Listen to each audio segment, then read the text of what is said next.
Ma dernière vidéo a été perturbée par des incidents techniques. Je voudrais présenter mes excuses, mais je pense qu'il y a des mauvaises influences de la part de Facebook, une mauvaise volonté.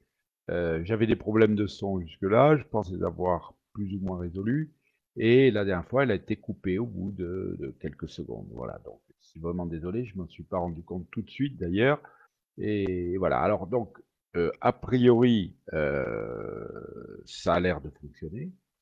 Et je vais vous parler du sujet du jour, qui est toujours, ça tourne toujours autour de l'islam, des prescriptions islamiques et de la charia, et donc du halal, puisque le halal, je vous l'ai expliqué à plusieurs reprises, c'est autre chose que la nourriture. Alors, c'est une étude, une enquête qui a été faite à Nîmes, parce qu'il y a une masse de plaintes pour harcèlement de rue par des femmes. Et évidemment, chaque fois, c'est le même profil.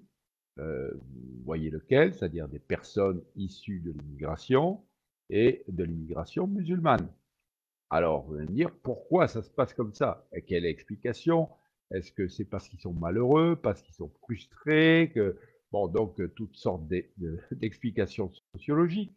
Mais je vais vous donner déjà ce soir une explication, si j'ose dire, théologique, parce qu'avec l'islam, je pense qu'on ne peut pas véritablement parler de religion.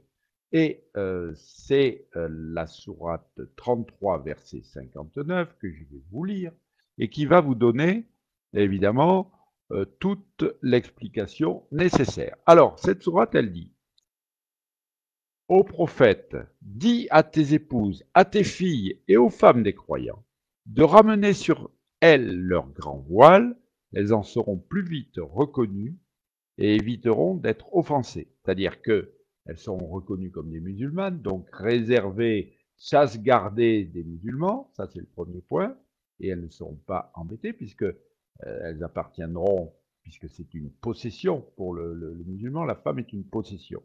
Elles appartiennent à un musulman, et évidemment, vous avez vu la fin de cette sourate, elles éviteront d'être offensées.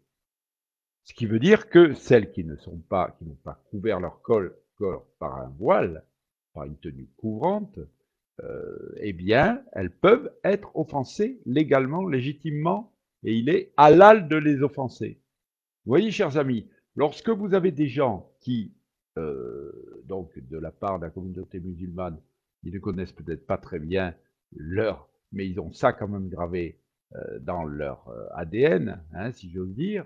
Et de l'autre, vous avez des islamo-collabos, et n'ayons pas peur de les appeler comme ça, qui vous disent que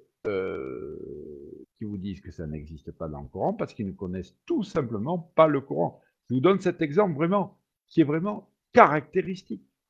Donc, vous voyez, chers amis, il y a une explication culturelle, cultuelle, ce que vous voudrez, et il est temps que nous réagissions pour éliminer ces pratiques.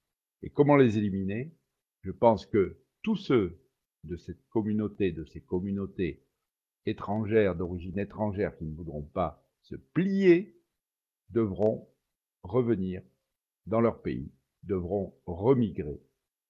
C'est évidemment un signal fort qui me vaudra peut-être par Facebook d'être censuré, d'être blacklisté, hein, bien entendu, mais écoutez, la vérité doit sortir, doit être dite en toute franchise, en toute honnêteté. Voilà ce que je voulais vous dire ce soir, et je vous souhaite une bonne soirée en espérant que ma vidéo sera correcte.